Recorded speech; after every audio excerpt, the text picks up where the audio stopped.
My name is Natalie Martin and I'm an artist based on the Surf Coast in Victoria, Australia. I started painting with watercolour about 10 years ago, I'd say, and not long after that started exhibiting and selling my work. Watercolour found me through possibly exploring every other medium under the sun. I started off in high school focusing on oils, and I think that's where a lot of my colour theory and layering techniques come from, so I've had a lot of other things influence my watercolour journey as well. I think a style is difficult to determine exactly where it's come from. I think it's through process and repetition and practice that it evolves. I can definitely tell you that my style has evolved enormously over the last 10 years. I was very shy about sharing my work, and I think I'm finding it quite odd to be in this place right here, right now, teaching it. I exhibited for the first time. That was an intense experience, again, for the shyness factor.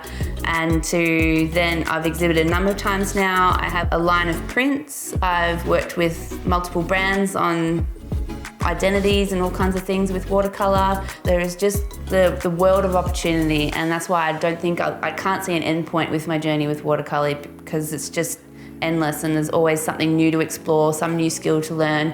And I learn so much of my students because of their unique approach to, even when I'm providing them with the content, they can't help themselves but do it their own way. And I love seeing how that comes back, like my information then comes back to me in a new way. It's fascinating, absolutely fascinating.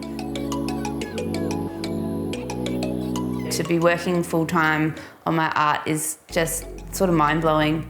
It's beyond what I thought I'd be able to do in this lifetime, and I still feel like I've got an enormous journey ahead of me.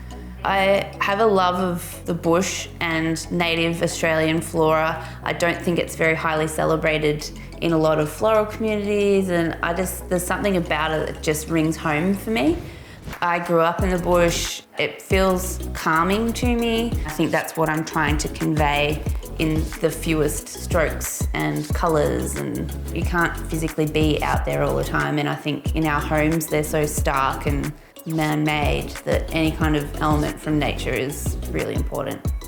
Within my practice, my goal is to find that flow state, the place where you just completely evaporate from time and place and you just paint and hours could go by and you don't even realise.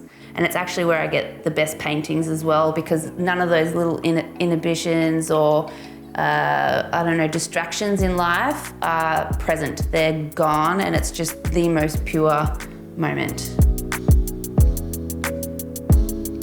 From this course, you can expect to learn all about the materials and supplies you'll need to get started, colours and things we're going to work with there, a whole bunch of techniques in application, blends and brush strokes, how to make marks, combining these things into simple shapes, and then bringing it all together to create your own botanical masterpiece. It's basically my practice broken down into small sections, digestible, so you can do it in your own time. I believe it's really important to learn the skills individually, so therefore you can construct your own paintings, as opposed to me just giving you exactly what you need to produce one thing. This will give you the skills to have a more broad spectrum across any kind of botanical matter. And most importantly, the course is beginner friendly, accessible and fun.